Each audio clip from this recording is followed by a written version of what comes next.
Hello viewers, আসসালামু আলাইকুম। আহ, আজকে আমরা এমএস ওয়ার্ডের কিছু বেসিক সম্পর্কে জানবো। তো গাইস, চলুন ভিডিওটি শুরু করা যাক। তো ফার্স্টে আমরা একটি ব্ল্যাঙ্ক এমএস ওয়ার্ড নিয়ে নিয়েছি।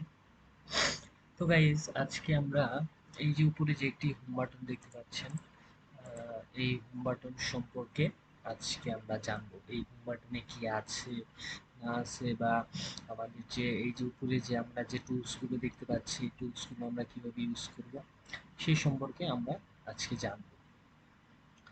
হ্যাঁ, তো গাইস, তার জন্য আমি ফার্স্টে একটি মেসেজ লিখি, একটি টেক্সট লিখি।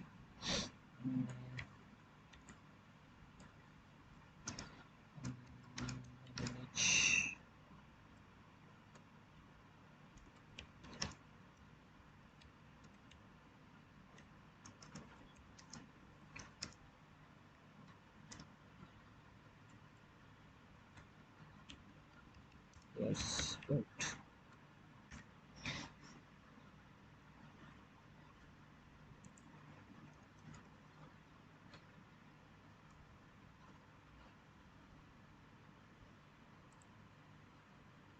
তো গাইস, আমরা দেখতে পাচ্ছি যে আমরা একটি টেক্সট লিখেছি।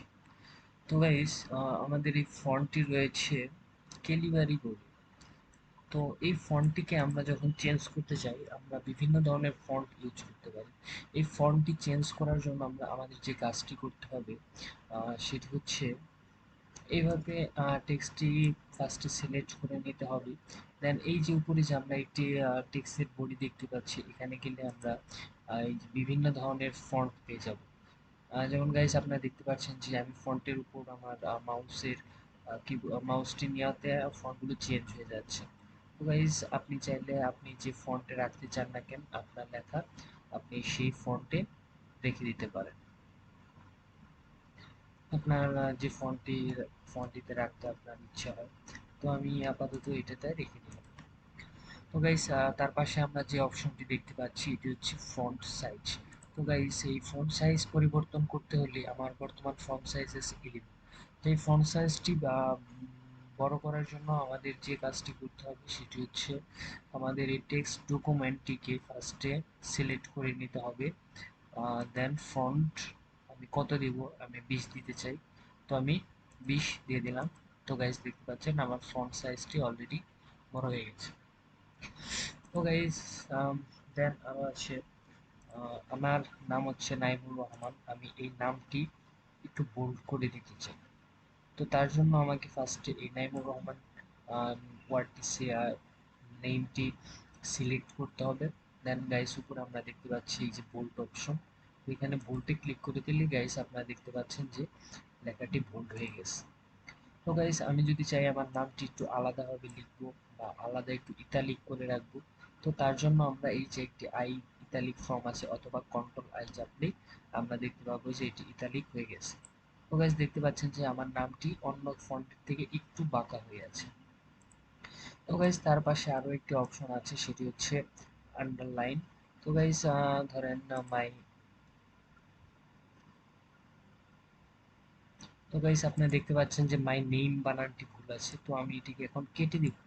তো এটিকে আমি ব্যাকস্পেস দিয়ে কেটে দিতে পারি, বা এটিকে আমি আন্ডারলাইন করে দিতে পারি। তো গাইস, কোনো একটি ওয়ার্ডকে আন্ডারলাইন করতে হলে আপনারা গাইস এই যে এখান থেকে ফার্স্টে টেক্সটটি সিলেক্ট করে নেবেন আপনি কতটুকু আন্ডারলাইন করতে চান। My name is Naimur Rahman, আমি এটুকু আন্ডারলাইন করতে চাই, এই জন্য এই যেখানে আন্ডারলাইনে গিয়ে আন্ডারলাইন ক্লিক করলে গাইস দেখতে পাচ্ছেন যে আপনার নামটি আন্ডারলাইন হয়ে যাবে। তো আন্ডারলাইন রিমুভ করার জন্য আপনাদের যে কাজটি করতে হবে, এই টেক্সটটি সিলেক্ট করে আবার আন্ডারলাইনে ক্লিক করবেন, দেখবেন গাইস আপনাদের নাম আন্ডারলাইনটি রিমুভ হয়ে গেছে। তো গাইস, ঠিক একইভাবে ইতালিকটি যখন আপনারা রিমুভ করতে চান, তার জন্য টেক্সটটি সিলেক্ট করে ইতালিকে আবার ক্লিক করবেন, দেখবেন গাইস আপনার নামটি ওই ইতালিক ফন্টটি রিমুভ হয়ে গেছে। তো আপনি এটি যদি আনবোল্ড করতে চান, তো সেম ভাবে এই আনবোল্ড অপশনে আপনি ক্লিক করে দিবেন, জাস্ট আপনার নামটি আনবোল্ড হয়ে যাবে।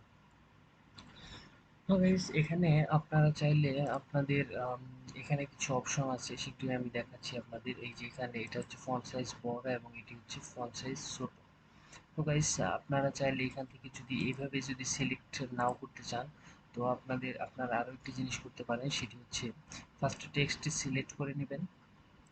দেন আপনারা এই যে এখানে যে দুটো অপশন দেখতে পাচ্ছেন, একটি বড় এ একটি ছোট এ, বড়তে চাপ দিলে আপনার ফন্ট অটোমেটিক একাই বড় হতে থাকবে। আপনারা গাইস দেখতে পাচ্ছেন যে আমি একটি করে ক্লিক করছি, আমার ফন্টগুলো বড় হতে যাচ্ছে।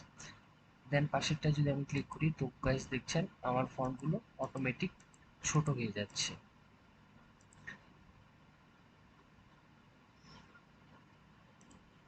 তো গাইস আপনারা এভাবে একটি এমএস ওয়ার্ডের ফন্ট ছোট বড় করে নিতে পারেন।